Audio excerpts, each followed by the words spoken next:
ច្បាស់ជាមួយនឹងអក្សរសិល្ប៍និងក្រមលោកពុទ្ធទីនោះវាខុសគ្នាមិនវិញបាទអរគុណ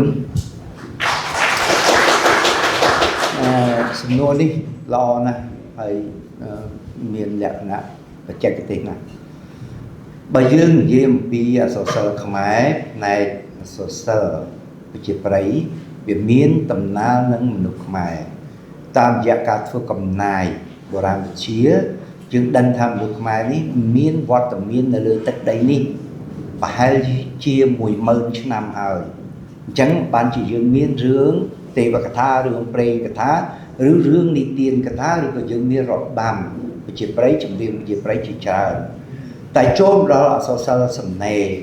យើងដឹងថាវត្តមាននៃការចេះសរសេរអក្សររបស់យើងហ្នឹងយើងខ្ចីអក្សរបារាមីដែរអក្សរសំស្ក្រឹតភាគខាងត្បូងនៃនគរឥណ្ឌាប្រហែលជាសតវត្សទី2នៃគ្រិស្តសករាជប៉ុន្តែវត្តមាននៃអក្សរសិល្ប៍ពេលនោះវានៅត្រឹមតែជាអ្វីការតាក់តែងជាកាបសរសើរទៅដល់អតិទេពឬក៏លើកដង្កើងបួងសួងដល់អតិទេពទេនៅក្នុងសម័យហ្វូណនពីឆ្នាំ500ឆ្នាំ50នៃគ្រិស្តសករាជទៅទល់ឆ្នាំ550នៃគ្រិស្តសករាជយើងរកឃើញសិលាចារឹក5ផ្ទាំងមានសិលាចារឹកអ្នកតាដំបងដែកសិលាចារឹកប្រាសាទ5ល្វែងសិលាចារឹកនៅទន្លេបាទីហ្នឹងដូច្នេះយើងឃើញទម្រង់អក្សរសិល្ប៍ទើបតែចាប់ផ្ដើមតិចទេរហូតមកដល់សម័យចេឡាគឺចាប់ផ្ដើមពីគ្រិស្តសករាជ550ទៅទល់នឹងគ្រិស្តសករាជឆ្នាំ800យើងបានរកឃើញសិលាចារឹកជាច្រើនផ្ទាំងហើយ10 20ផ្ទាំងហើយជាពិសេសនៅខៅរាំងខៅណយនៅឯសម្បូរព្រៃគុកណាដែលចាររៀបរាប់អំពីសមិទ្ធផលអំពីអ្វីដែលព្រះមហាក្សត្រលោកកសាងលោកឧទ្ទិសថ្វាយសិលាចារឹកដំបូងគេបំផុតដែលយើងរកឃើញជាភាសាខ្មែរការ611សិលាចារឹកអង្គរបូរីនៅវាលកន្ទេលនេះបានចារជាភាសាខ្មែរដំបូងបំផុតដូច្នេះបានជាអង្គការ UNESCO គេទទួលស្គាល់វត្តមាននៃភាសាខ្មែរនៅក្នុងសិលាចារឹកហ្នឹងឯងតែដំបូងបំផុតអញ្ចឹងបើយើងមើលទៅទម្រង់អក្សរសិល្ប៍យើងឃើញទើបតែចាប់ផ្ដើមក្នុងការរៀបរាប់អំពីបទអត្ថបទកំណាព្យឧទ្ទិសថ្វាយទៅអតិទេពទេតែចាប់ពីសម័យអង្គរពីឆ្នាំ802មកដល់ឆ្នាំ1431ពេលហ្នឹងហើយដែលយើងឃើញទម្រង់ស្នាដៃអក្សរសិល្ប៍លេចធ្លោច្បាស់ហើយរឿងទី1ដែលយើងដឹងគឺរឿងរាមកេរ្តិ៍ដែលនិមិត្តចេញពីរឿងរាមាយណៈនៅតាមចម្លាក់ទាំងឡាយនៅតាមប្រាសាទនេះជាចាំប្រាសាទហ្នឹងហើយនៅតាមសិលាចារឹកទាំងឡាយនេះជាទម្រង់ហើយទម្រង់អក្សរសិល្ប៍ដំបូងគឺតែងជាការបែបវីរកថានេះរឿងរាមកេរ្តិ៍និងរឿងមហាភារតយុទ្ធរឿងតៃវេទតៃភូមិនេះបានន័យថាយើងងាកទៅរកអ្វីអក្សរសិល្ប៍តាក់ទងអធិពលសាសនាព្រហ្មញ្ញសាសនាតែចាប់ពីក្រោយសម័យអង្គរមកនេះពីឆ្នាំ1431មកហ្នឹងយើងបាត់ដានអស់លេងអស់រយៈពេលប្រហែលជា200ឆ្នាំជាងយើងរកឃើញតែមួយគត់គឺរឿងដែលនិទានទេរឿងព្រះគោប្រកែវនៅក្នុងសម័យវែងនេះព្រះគោប្រកែវជារឿងនិទានជាអក្សរសិល្ប៍ជាប្រៃទេតែរហូតមកដល់សតវត្សទី17ឆ្នាំប្រហែលជា1601យើងឃើញទម្រង់អក្សរសិល្ប៍លេចធ្លោហើយគឺនៅស្នាដៃដំបូងគេរបស់បណ្ឌិតជ័យនុនដែលបានចាររឿងកាបដែលចារពីលបើកអង្គររៀបរាប់អំពីប្រាសាទអង្គរនឹងឯងហើយយើងក៏ឃើញស្នាដៃទី2របស់កវីរាជព្រះបាទព្រះរាជសភាបែរជានៅក្នុងអំឡុងឆ្នាំ1620ជាងអត្ថបទកាបជាច្រើនរបស់លោកហ្នឹងដែលលោកចារជាច្បាប់កាបចុងក្រោយគេបំផុតគឺកាបដែលលោកចារពីលើចុងថ្នោត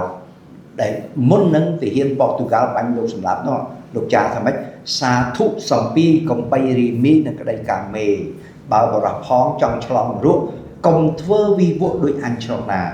ឃ្លាចុងក្រោយលោកថាឲ្យទាហានលួងយកទៅផ្ញើយកទៅថ្វាយព្រះពេតុឆាសូមទ្រង់ជាអធិប្បាយកុំក្តីរីមីនឹងក្តីកាមេ នេះជាការមួយដែលទទួលស្គាល់របស់ព្រះលោកហើយផ្ដាំទៅក្សត្រដទៃកុំឲ្យវិវត្តនឹងរឿងស្រីនាំឲ្យជាតិនាំឲ្យកិត្តិយសនឹងវាធ្លាក់ចុះនេះយើងឃើញស្នាដៃជាកាបហើយកាបនឹងមិនមែនតាក់តែងជាទម្រង់វីរកថាទេយើងឃើញតាក់តែងបែបជាវិនកថាគឺថាតាមបែបមនោសញ្ចេតនាព្រោះយើងក្រោយសម័យអង្គរយើងងាកមកគោរពអ្វីហៅថាពុទ្ធសាសនាអញ្ចឹងកាបនឹងគឺទៅតាមបែបពុទ្ធសាសនាហើយរហូតមកដល់ឆ្នាំ1700ជាង1800យើងឃើញស្នាដៃអក្សរសិល្ប៍ជាច្រើនគឺតែយើងហៅថាប្រភេទស្នាដៃអក្សរសិល្ប៍ពុទ្ធនិយមคล้ายឬក៏คล้ายមហែលមានរាប់រយរឿងនឹងជាទម្រង់អក្សរសិល្ប៍អ្នកទម្រង់អក្សរសិល្ប៍វាតាក់ទងទៅនឹងអ្វីដែលនិយាយដល់សាសនាណាដល់ទេវកថាដល់ជំនឿអីផ្សេងតែអ្វីដែលបងអូននិយាយមិញហ្នឹងហៅថាប្រឡោមលោកប្រឡោមលោកនេះយើងស្គាល់ក្រោយទេតាមរយៈកវីនូកតលោកបានបញ្យល់ថាប្រឡោមលោកគឺជាការតាក់តែងរៀបរាប់អធិប្បាយអំពីជីវិតមនុស្សនៅក្នុងសង្គមអញ្ចឹងលោកចង់បង្ហាញថានៅក្នុងអក្សរសិល្ប៍ទំនើបនឹងឯងអញ្ចឹងអក្សរសិល្ប៍វាជាប្រភពដើមរបស់ប្រឡោមលោកវាជាអ្វីដែលនិមិត្តកម្មបន្តមកដល់ឥឡូវនេះប្រឡោមលោកនឹងវាคล้ายទៅជាអត្ថបទភាពយន្តដែរទៅជាហ្វីមដែរនេះជាការវិវត្តស្អីទាំងអស់នៅលើលោកមានការវិវត្តដោយពីដើមមកដែលមនុស្សកាប់ចាក់ដើមឡើងមនុស្សឲ្យតម្លៃលើភាសាអត់ចេះភាសាបានក្រោយមកមនុស្សឲ្យតម្លៃអីទៅលើទស្សនវិជ្ជាអ្នកណារៀនអីខ្លះក៏ត្រូវតែចេះទស្សនវិជ្ជាបណ្ឌិតខាងអីខ្លះក៏គេហៅទស្សនវិជ្ជាដេកាសូក្រាតអារីស្តូតសិតតែទស្សនវិទូដល់សូម្បីតែតាឡេតាហ្គឺអាក់ស៊ីម៉ែតដែលជាបិតាខាងគណិតវិទ្យាក៏ហៅថាទស្សនវិទូដែររហូតដល់សតវត្សប្រហែលជាទី15សម័យដេកាតអានឹងស្អីដែលដើរតួនាទីសំខាន់ជាងគេនៅក្នុងសង្គមមនុស្សគឺ mathematics គណិតវិទ្យាតែចូលដល់យុគសតវត្សទី21នេះអត់ទេអ្វីដែលសំខាន់ជាងគេសម្រាប់សង្គមមនុស្សនេះគឺ IT computer វាជាមុខវិជ្ជាមួយចាំបាច់ដែលមុខវិជ្ជាទាំងអស់ត្រូវតែចេះនេះជាការមួយដែលវាមានការវិវត្តនៅក្នុងសង្គមមនុស្សដែលសាប់បងអូនសួរចឹងហើយខ្ញុំបង្ហើបប្រាប់បងអូនទៅចោះព្រោះមានយុវជនអ្នកគាត់សួរខ្ញុំគាត់ថាគ្រូសប្តាហ៍ថ្ងៃនេះយើងកំពុងរស់នៅក្នុង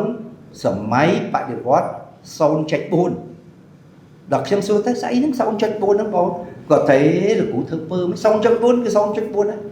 តែខ្ញុំសួរគាត់ចុះ 0.3 គាត់ថាទេ 0.4 ពីនេះគាត់អត់ដឹងបើមាន 0.4 វាត្រូវមាន 0.1 0.1 គឺជាបដិវត្តន៍ឧស្សាហកម្មដែលកើតដំបូងគេនៅឯប្រទេសអង់គ្លេសក្នុងសម័យលោក Newton ពេលនោះអ្នកប្រាជ្ញខាង physics ហ្នឹងបានរីកចម្រើនខ្លាំងមែនទែននៅអឺរ៉ុបខាងលិចជាពិសេសអង់គ្លេសដូច្នេះគាត់បានរកឃើញស្អីហៅថាគ្រប់អង្គធាតុទាំងអស់ត្រូវកម្ដៅរីកមាឌគេរកឃើញយូរហើយប៉ុន្តែគាត់យកអាហ្នឹងយកមកដុតទឹករីកមាឌទៅរុញស៊ីឡើងឡើងលើទម្លាក់ចុះក្រោមវាកើតបានជាកម្លាំងកកិតបង្កើតបានជាអគ្គិសនី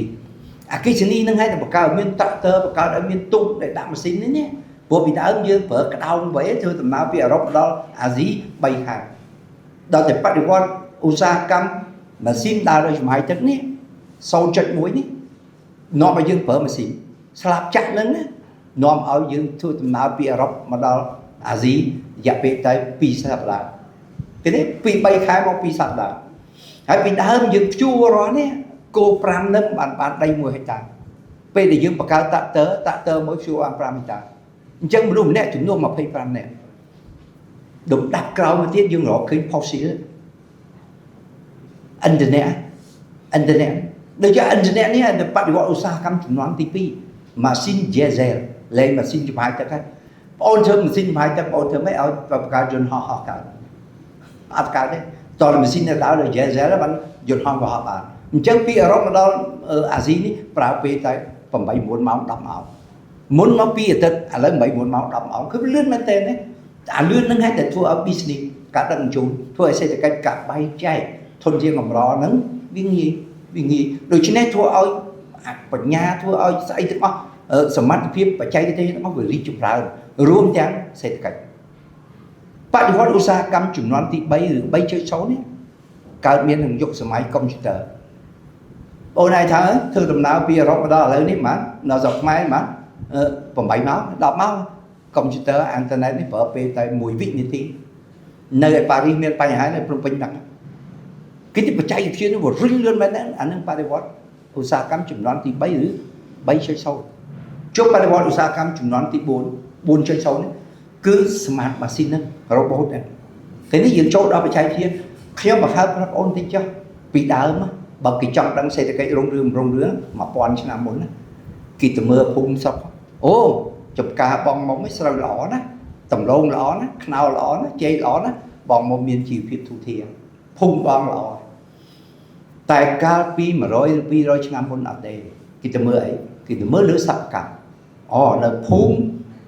arek sạch miền sập cam ta bay được vậy sập cam và lật có đường sập cam và lật chửi sẽ cách phun nó đi chậm rãi hai chia mà rồi năm bốn được 20 bốnประเทศខ្មែរយើង50 30 មុនណាវារុញចេញពីសកម្មដល់ឧស្សាហកម្មដីភ្នំពេញមុន1ការ៉េតែ1កាក់2កាក់កន្លែងខ្លះ$4 $5 ឥឡូវរាប់ពាន់ដោយសារអីដោយសាររោងចក្រសហគ្រាសបង្កើតឡើងអញ្ចឹងកន្លែងណាមានកម្មករកន្លែងណាមានរោងចក្រច្រើនសេដ្ឋកិច្ចរីកចម្រើនចុះបច្ចុប្បន្ននេះគេអត់មានទៅមើលរោងចក្រគេមិនទៅមើលឧស្សាហកម្មសិប្បកម្មគេមិនមើលវិស័យចម្ការគេមើលលើ University កាលណាសាកលវិទ្យាល័យមានការរីកចម្រើននាំឲ្យសេដ្ឋកិច្ចរីកចម្រើនបងប្អូនឯងឃើញទេគេចាប់អារម្មណ៍ទៅរៀននៅ Harvard គេចាប់អារម្មណ៍ទៅរៀននៅអូស្ត្រាលីគេចាប់អារម្មណ៍ទៅរៀននៅសិង្ហបុរីអានោះហើយសេដ្ឋកិច្ចសប្តាហ៍ថ្ងៃគេយកចិត្តទុកដាក់ទៅលើសាកលវិទ្យាល័យអញ្ចឹងបើខ្ញុំប្រាប់ថាបងប្អូនមានឱកាសណាស់ដែលបានចូលមករៀននៅឯសាកលវិទ្យាល័យនេះ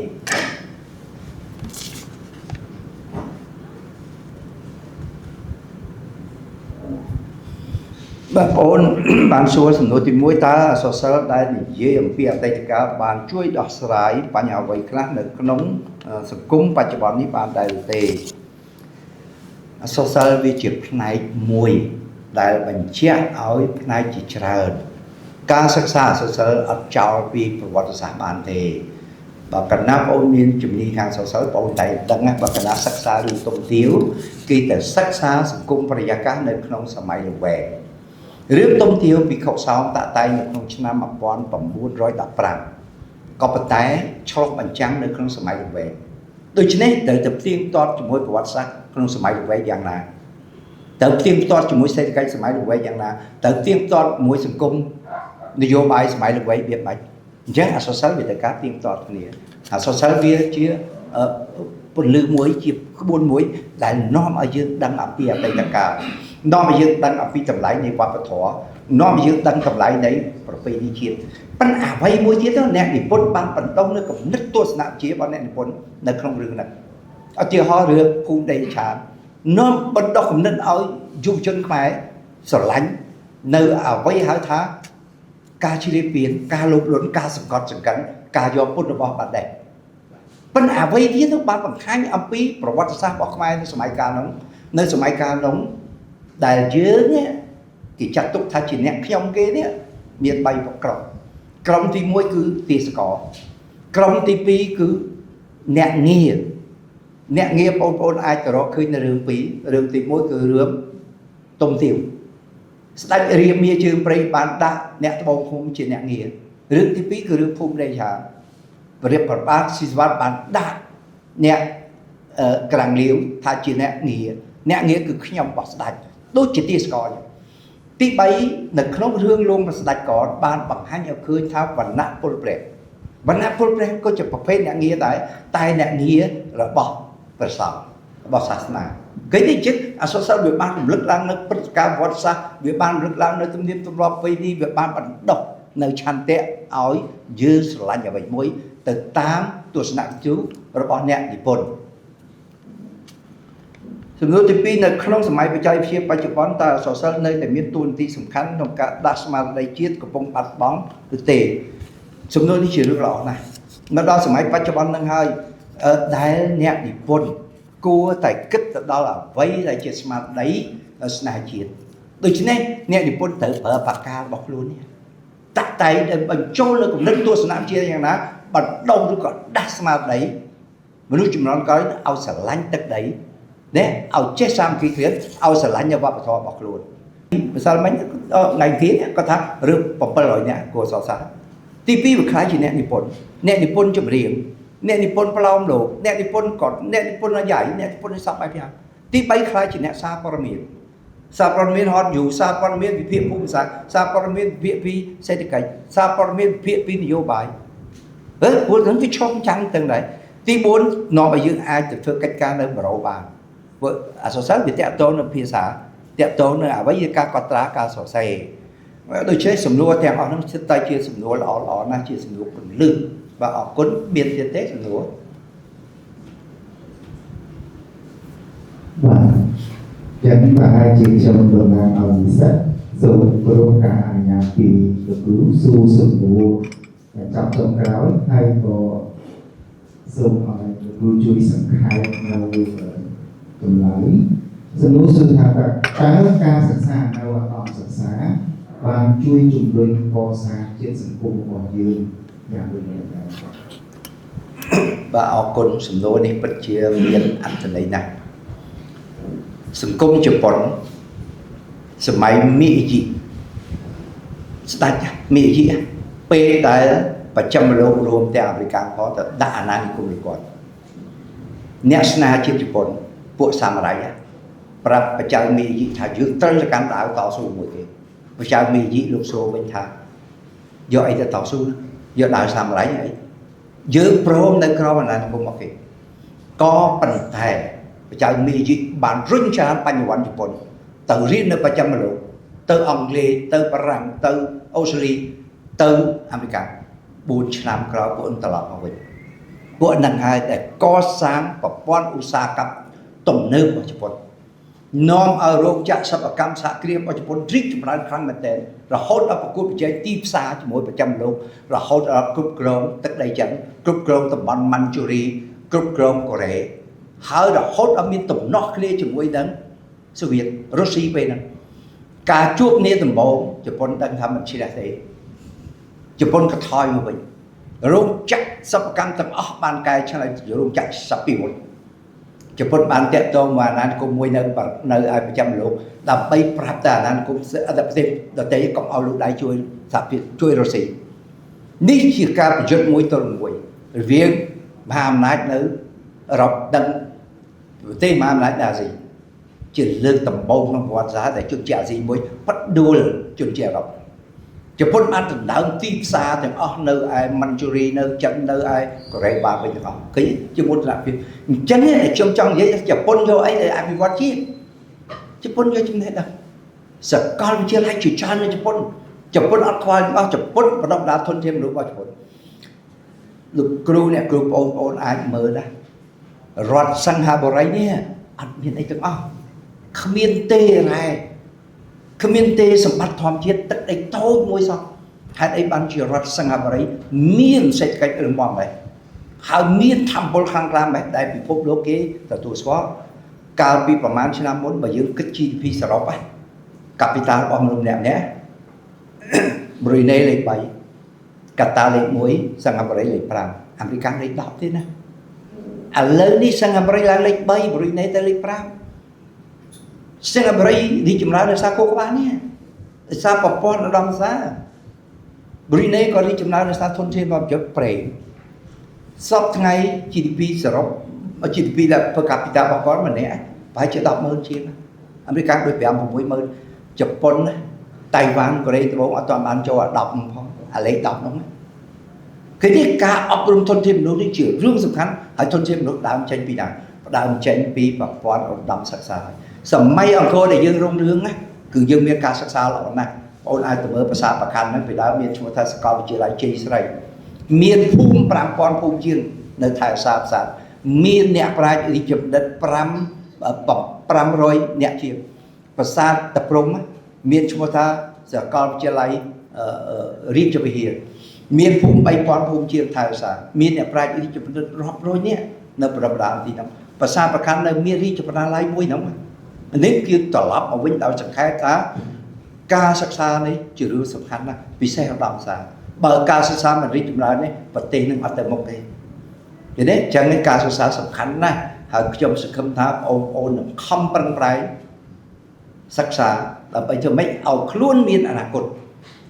ពេលដែលខ្លួនមានអនាគតក្រុមគ្រួសារខ្លួននឹងមានអនាគតពេលដែលក្រុមគ្រួសារខ្លួនមានអនាគតប្រជាជាតិខ្មែរនឹងរឹងមាំគ្មាននរណាអាចប្រទេសខ្មែរបាន